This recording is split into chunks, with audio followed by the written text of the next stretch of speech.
welcome to Greatness. My name is Realtor Mehrooz. In the last decade, our company helped so many people just like you get the key to their dream home.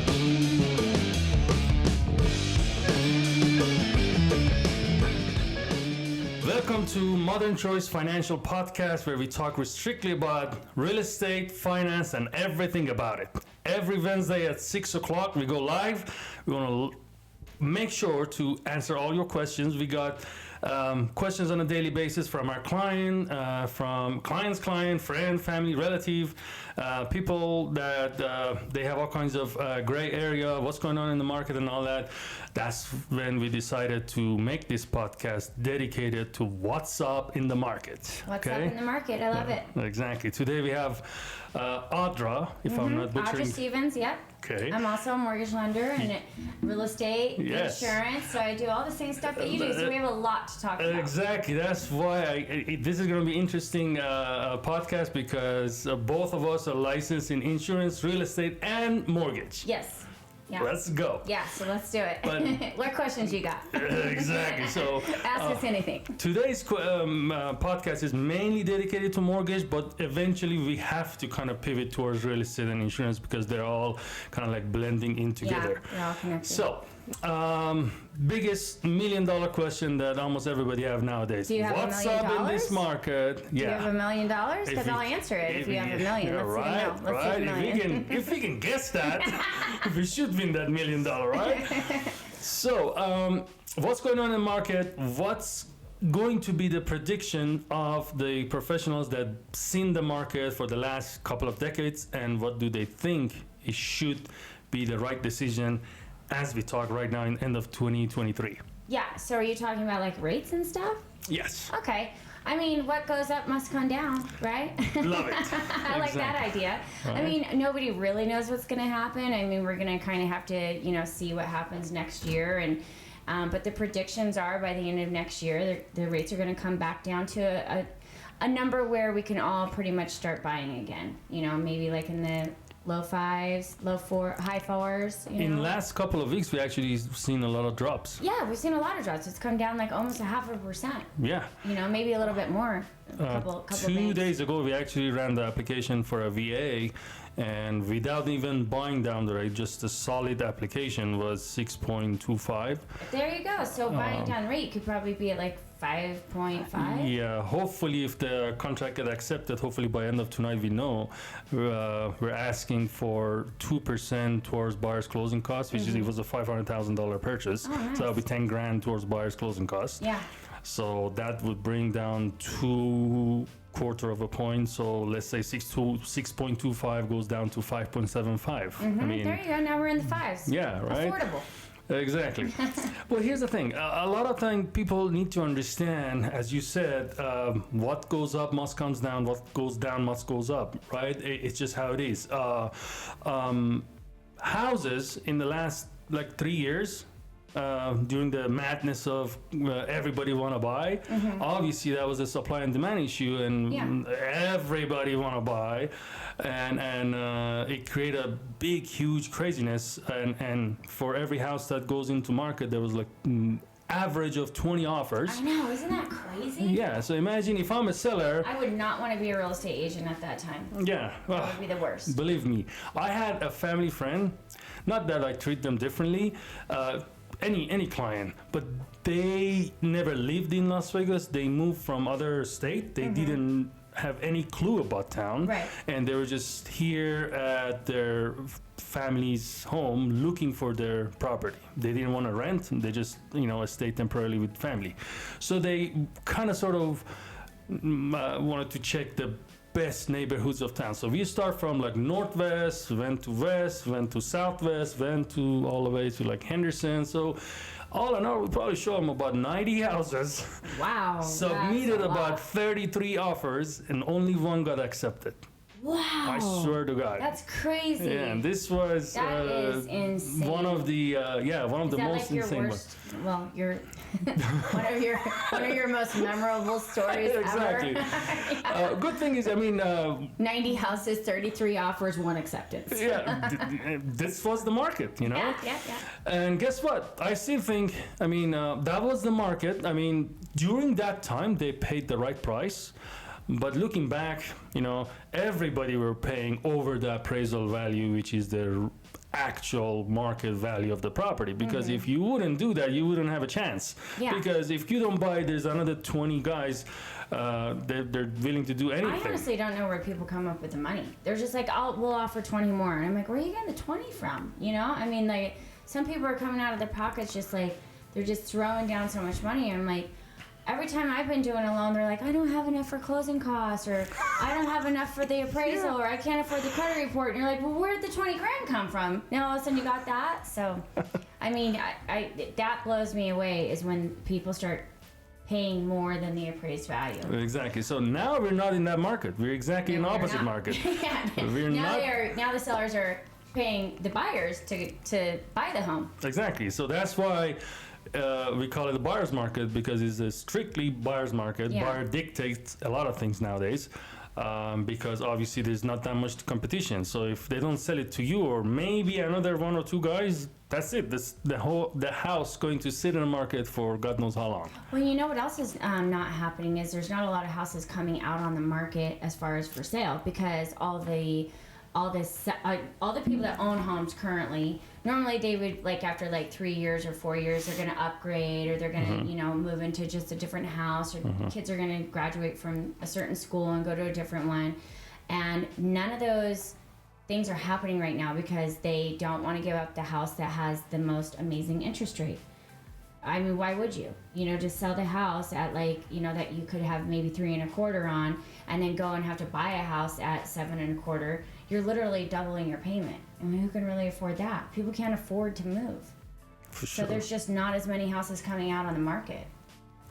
Yeah, that's part of it, and the uncertainty of what's going to happen. But hopefully today, together, we can come to some sort of a, we're not going to call it a 100% prediction, but it's just connecting the dots, right? So let's just start with, I would say, you know, the home prices are down about 10 to 15% in this market, right, compared to a couple of years ago. Interest rates are kind of coming down, but they're not going to come down so much. People are waiting that, hey, I'm just going to wait for the home price to come down. But in all reality, it's really not going to happen because of the inflation. Okay? And so now... So we're monitoring everything, because over there we got the TikTok and Do you want me to touch Facebook and everything else. No, that's good. It's fine. Yeah, it's just a little notification on my phone. It must be good. All right. So talk about the prediction about the rate and the election that's coming and what's going on. What do you think if you were the current president-elect, and you know, I would lower the rates and get the real estate market back on fire. That's what I'm talking about. Audra for president. Yeah, that's it. Because here's the thing. The guy has almost no shot for winning. If he wins again, Yeah. I mean, we're in trouble. We're in big trouble. Right? And then probably his only shot would be to say, hey, you know, 4 years of struggling, and we were just cleaning up the mess. But right now we managed to, you know, change the market and bring the interest rate low. And now hopefully the markets are doing better. This is my assumption. This is most likely what's going to happen, and that's why they start doing it as of now as we talk. Okay. You know what I mean? What are you guessing? Good question. I have $1 million in my pocket. I'd like to know. I think by March we have a significant drop on interest rate. Okay. But so the problem is that's exactly that's exactly the time of the year when the real estate market starts to heat up. Yeah. So do you think that they're just toying with us? That they're just going to lower the rates like right when the market normally heats up again? I mean, and they're just making us suffer through the holidays? This is a very uncertain moment, but one thing is for sure right now as we talk is until that day comes where interest rates are lower and there are more people qualified to buy a home, whoever can buy, they're in the best position. Yeah. Because this is a strictly buyer's market. Yeah. They can get a lot of incentive. And here's the thing. Now they can purchase the actual home for the lower price today. Down the road, maybe 6 months down the road, 1 year down the road, when the interest rates are lower, they can actually refinance to a lower interest. Now they won twice. I'm totally in agreement with that. I love the idea of anybody buying a house right now because you're right. They are going to get the absolute best price. I mean, it's a buyer's market, so the sellers are not jacking up the prices. They don't have a long list of people coming in waiting after them. They're getting the house at the price of what it truly costs right now, maybe even a little less.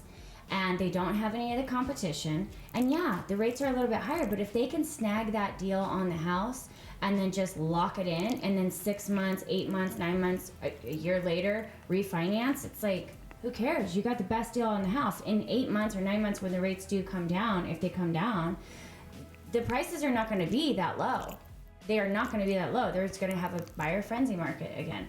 So they're going to have to do something. People are going to have to get in the game. And that's what it is. It's a little game. You got to acquire some property. That's it. You need to acquire property. Here's another side of the game. Like, not only the house prices went up, obviously this whole thing have to do with inflation. Everything went up, right? All of a sudden, right? Yeah. Did you know credit reports are going up? Credit reports are going. Now that drives me crazy because they're like, I'm like, credit reports are going up? Well, apparently, since not as many buyers are out there, they are not making as much money. So, and they've caught on to the whole soft pull game. So we're pulling soft pulls for like $39 and hard pulls for $69. And now they've increased the prices of soft pulls to $69 and hard pulls are going to go to $89. $90 to pull credit. That's coming out. I mean, I can't get anybody to pay the $39. Right. So everything goes up. Obviously, the builders are not going to, utilize the lumbers and everything to build the house and sell it for lower price. Yeah. So plus, we already have a shortage of houses in the market, or even. Considering all the houses that are building right now, plus whatever is in the market, there's a still shortage of houses because it's a growing country, right? Yeah. And a lot of teenagers are already, growing and they want to form their own family and all that. Everybody want to have their own privacy and all that. So the prediction is we still have a shortage of housing. So, right. So when there's demand, why would they bring down the price? There's still demand. I mean, if I was going to sell my house right now, I would actually sell it for over the appraised value. I just would. Because I want what I want for the house, so I would just sell it for whatever I wanted to get. So, I mean, I know that there's trends on how much you could sell a house for, but I mean, I think there's always exceptions to the rule.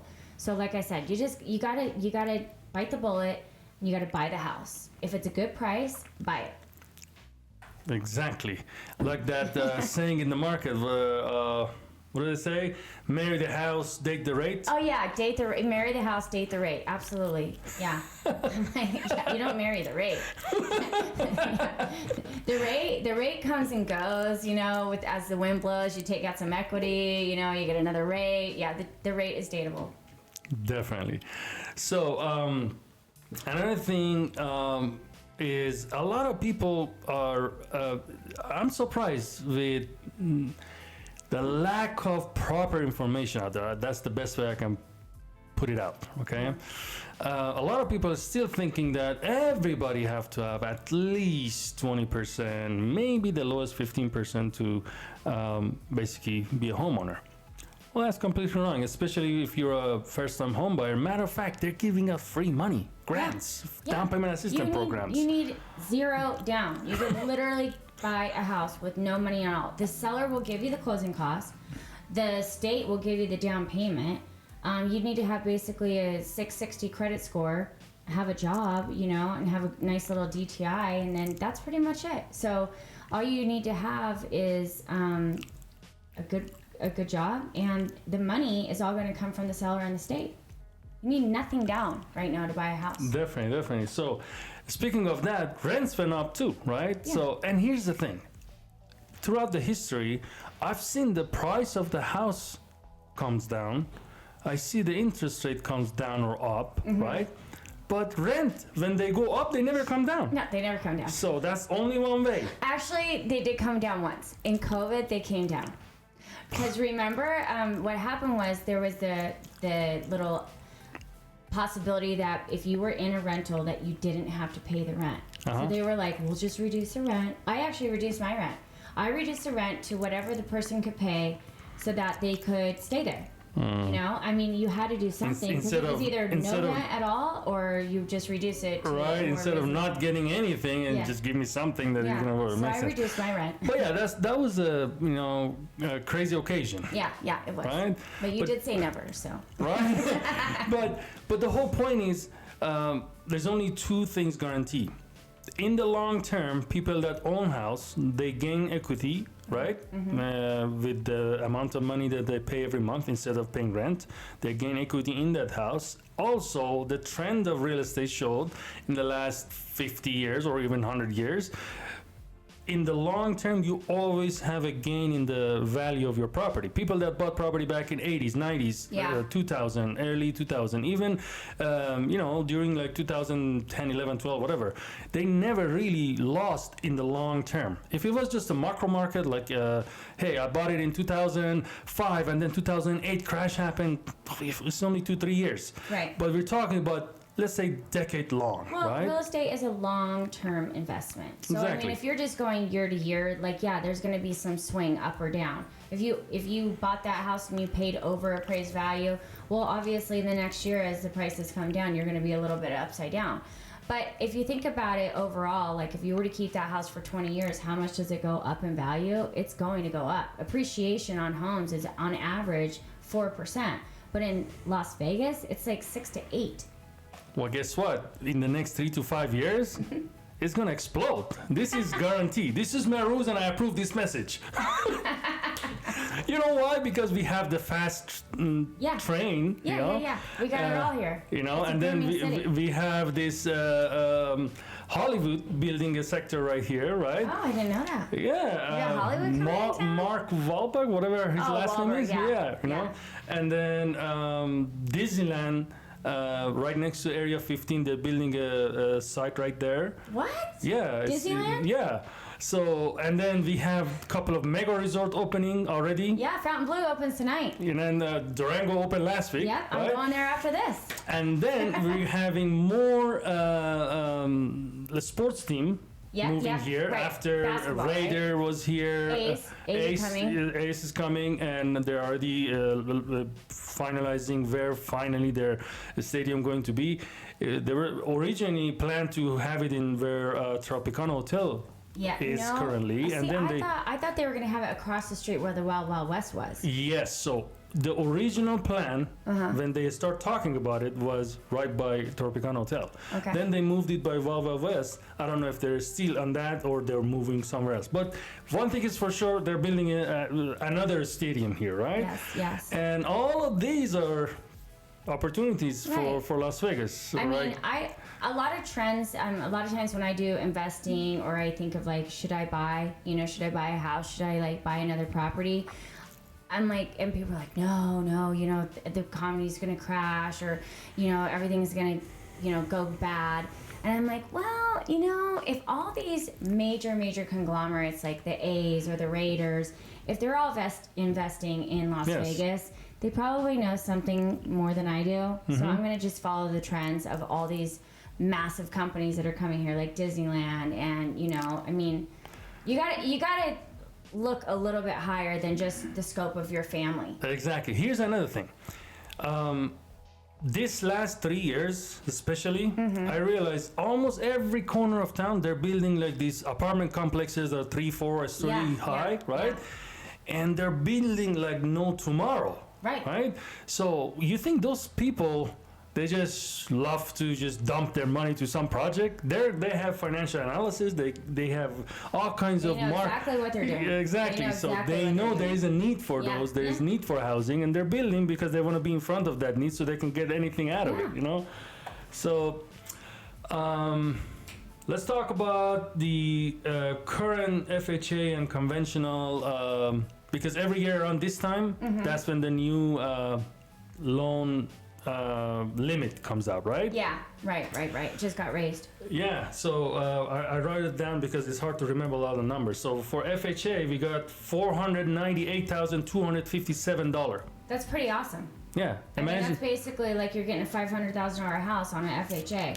$500,000 house with 3.5% down. During Not bad. COVID, when market was crazy, it was 375, right? And then it got Yeah. it got raised to like 395. Now we're at 498. $257. And that's the loan amount. Yeah, that's So just that a loan means the amount. purchase Yeah, price that's the is actually- maximum loan amount you that's can the get, loan maximum limit. amount. Yeah. So that means that the purchase price is even higher because Yeah. you can take 3.5% off of that. Exactly. Or whatever you want to put down. I mean, Yeah. you don't need to put 3.5%. If you have more money, you can put more down. I mean, You could do, you can Right? put more down if you have more. You could just put it down. right? Or you could keep it and put it in the bank. Exactly. So now we have conventional $766,550. That's like maximum That's loan like limit you can old get. jumbo. Yeah, exactly. Back in the day, that's a jumbo number. Exactly. Anything over 750.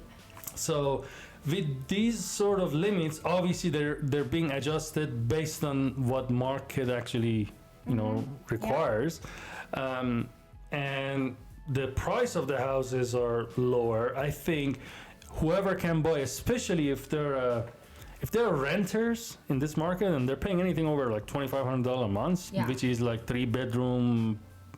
And It's there's not- a lot of renters that are paying over $2,500 a Right. month. So that rent every month they send that rent out of their pocket, that's gone forever Gone. from their life. Yeah. Versus of investing it in a house, some people like they think, oh my God, when I'm renting, I love your impersonation. Oh my God, when I'm renting. renting, if the water heater goes bad, I just call and they fix it, Yeah. right? So what? Yeah. Like, I mean, the chances of your water heater going bad are very slim, and you could just buy a new one, and you still are making an investment every single month into your long-term life. You know what I mean? Like, anybody who's renting probably needs to have a little bit of a sit down.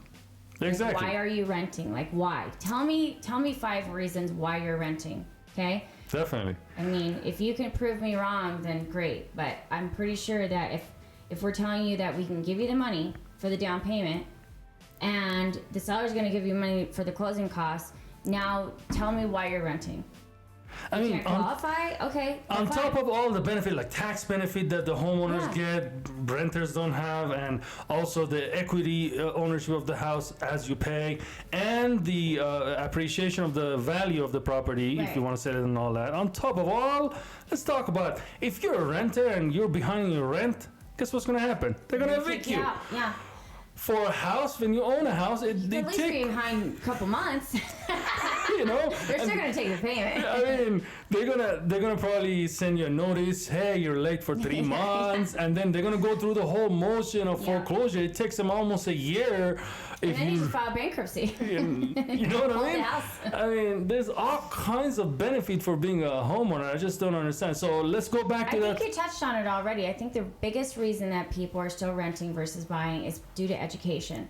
You said that there's a lot of people that are still thinking that you need 20% down, and it's just not the case. So the more people that get education, that there's tons of programs out there, and like how easy it is, and that we can help. I'm hoping that we can change the way that people are thinking. It's not 20% down. It's like literally nothing down. In some cases, with the help of down payment assistance programs, there's all kinds of them out there, and we have all the resources to them. If you want, you can reach out, and we're here to help. But the whole point is, I think it's all in here. You know what I mean? Going back to that tenant that want to be tenant just because, oh my God, if the water heater goes down, there's this thing called home warranty. Did you know about it? Home warranties are great. You know, it's only $500 a year. Yeah. And then it covers pretty much everything. Your AC goes bad, your water heater goes bad, your refrigerator goes bad, your washer goes bad. Yeah, you just call them and they come fix it. All of it. They fix it. It's like roof to floor. Exactly. It's like having a car with warranty. If anything go bad, you just go to the dealership and say, hey, your car you just acting pay up. a little tiny deductible, and then they fix it. Yeah. It's great. With that being said, what is in couple of sentences, if you want to give some Is this a test? I got a test? advice to our couple sentences. Okay. you know, you can go a little longer if you know, to our audience. Let's say your cousin is watching, your best friend is watching, All right. and they're renting $2,800 a month. Okay. How are you gonna basically tell them in a nice way that you're trashing your money every month? I mean, not to come out I rude. would basically just say, like, listen, let's take that $2,800 and let's find a house that you can afford for $2,800. Maybe add a couple $100 more to it, and consider it an investment now. Like, we'll find you a house where you can spend $3,000 a month, and it will be yours. You'll own it. You know, I mean, renting versus buying it just doesn't really make sense. So sometimes you have to spell it out for them. Sometimes you have to say, like, this is what we're gonna do, this is how much it's gonna cost, and this is how we're gonna get it done. And then that's it. Just show them. Maybe they just don't know. Definitely. Here's the thing. At my office, as you guys know, we kind of set up for multi-service office. We do mortgage, real estate, insurance. Hopefully by next year we add the full-on tax services as well, right? But one of my top producer at my insurance agency, we're very good friend. I know him for, since 2017. How many years is it? Like almost 7 years, right? So I almost forced him to buy a house because it was in his best interest, right? So at the time, couple of times he actually called me and say, you know what? I feel like I've been pushed to buy. Guess what happened? 3 months ago, he sold that same house. He netted $110,000. Did he give you a portion of that? Yeah. Now I'm telling him, like, seriously, like $110,000. Yeah, you're welcome. In 3 years, you know. Yeah. So that's not bad. But tax free. If he was renting, I don't think there would be such a thing ever. That conversation, that $110,000 would not exist. Yeah. So I guess enough said. For people that get it, they get it. For people that don't get it, unfortunately, here's always what I try to when my realistic side of me comes out. At the end of the day, we you need have a realistic side. Yes, sometimes. When that side comes out, Right. very rarely, but when it does, when it comes out, right? We need renters. Just like we need owners, right? we need both. Not everybody going to be owner, not everybody going to make a good renters too. So it is what it is. But it's a natural progression too. Like you go from your parents' house rent free, and then you start getting your own house and you rent, and then you save to buy your own. I mean, It's just a natural progression. Exactly. But again, I guess the face of our conversation is towards people that either they're confused, especially in this market, they don't know what to do. But one thing is for sure, 10 years later, there's gonna be people that they're gonna say, hey, I missed the boat. 10 years I've been renting. If I add them up, I probably own a house by now, right? Yeah. Because sometimes they're waiting for the price of the homes to come down. Now that the price of a home comes down, the interest rates are up. You don't want to miss the boat. And then they're gonna say, hey, I'm waiting for interest rate to comes down. And then when interest rate comes down, the price of a house goes up. So they never have the right moment. That's what I said. You just got to get in the game. You just got to get in there. Exactly. You just, if you miss the boat, you just get left behind. Nobody wants that. No one wants to stay on the island by themselves. For sure. So here's the last topic we want to touch on. Okay. There's obviously two type of lending institution, banks or estate banking, Traditional banking. I would say, and mortgage brokers. Big difference, okay? So I let Audrey basically break this whole thing down, and then when I need to. He's like, big difference. I'm gonna let Audrey take this one. And then whenever I need to pitch in, I'll do. And then and I'll be like, what she said. So you want me to take over bankers and brokers? The differences? Yes. Okay. All right. So, well, are we talking traditional banks where where people take deposits? Yeah, we want to basically break it down. What's the big difference between, let's say, going to your bank at Bank of America? They have home loans as well. Yeah. Right. Well, the biggest difference is that the money that they're using when they lend the money from Bank of America, it's actually they're lending all of their depositors money. And the reason why their guidelines are so strict is because they have to make sure that money comes back. So if you go to a traditional bank like Bank of America, Wells Fargo, to go get your home loan, you're going to have stricter guidelines. You might have good rates. The rates are going to be fair, but the guidelines are going to be a lot stricter. They're going to have what's called bank overlays. Because you got to fit their box of perfect client. Right. It's very small because they're running the risk of lending out their consumers funds to make these loans for other consumers, so they have to make the guidelines strict. And when you go to a broker, we just follow Fannie Freddie guidelines, which are not nearly as strict as banking guidelines. We don't put bank overlays on there. We don't have those. We just follow the actual guidelines straight from Fannie or Freddie. Let's not forget that when you go to, let's say, one bank, they can offer you only the product of that bank versus a mortgage broker. We're open to entire market. We can just shop around and find them the best deal out there. That's true. Yeah. You can find in better deals when you go with a broker. There's more programs. There's less restrictions. There might be even less cost sometimes. It depends. I mean, there's. I'd say that I'd say it's better to go to a broker. Personally, I like the flexibility. I don't like the bank overlays. We just have a program for almost everybody. If you're a business owner and your tax return is not showing enough money, we can go through bank statement program. Just show me your bank statement and your flow of your money. But if you go to Bank of America and maybe you can't really reflect your income on your tax returns because you're a businessman, they're going to be like, no, sorry, we can't help you with this loan. But then you just go down the street to All American Home Loans and they can help you out. There you find Audra, and that's it. Is it correct, Audra? Is that it? Yeah. I don't know why. You might want to know your guess. Yeah, just kidding. I keep trying to call you Audrey. I don't know why. It's okay. I go by both. Yeah? Yeah. Okay, cool. Audra. Okay. So with that being said, we don't want to drag it to like a 2 hours conversation. I guess it's right to the point.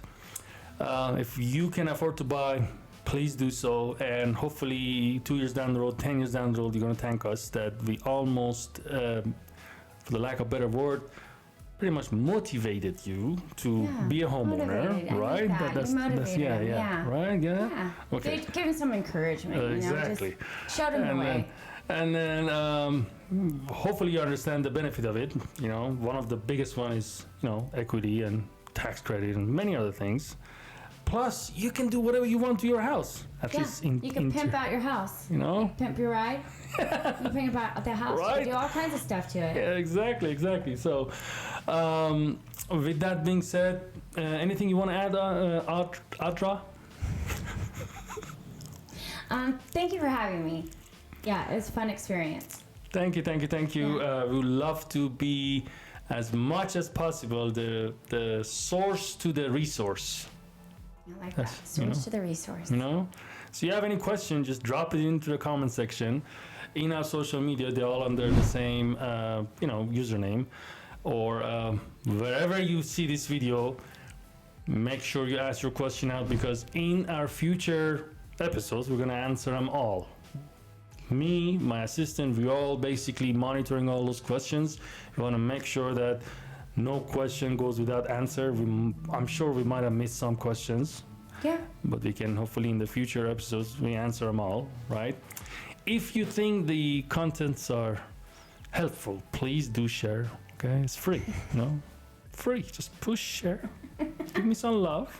Give Audra some love. She drove all the way from Henderson. Like and share.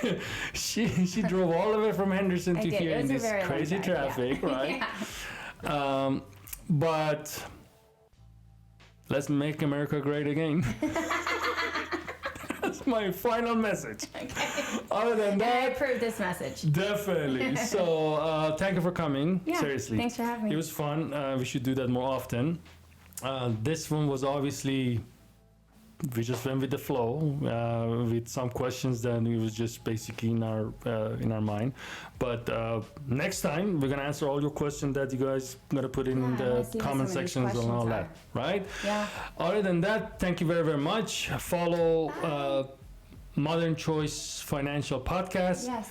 We're going to have all kinds of great guests with tons of experience and lots of knowledge you don't want to miss out.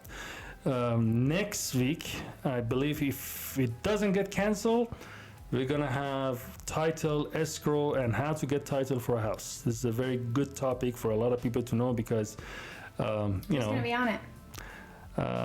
surprise. It's a surprise. Ooh. Stay tuned. All I can say is it's from my favorite title company. Oh, wow. Okay.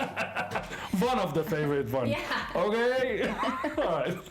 Other than that, thanks a lot. Okay, thank you. You guys take care. See you guys soon. And I'm going to turn off YouTube and then go there to turn off everything else. All right, sounds Appreciate good. that. Thanks.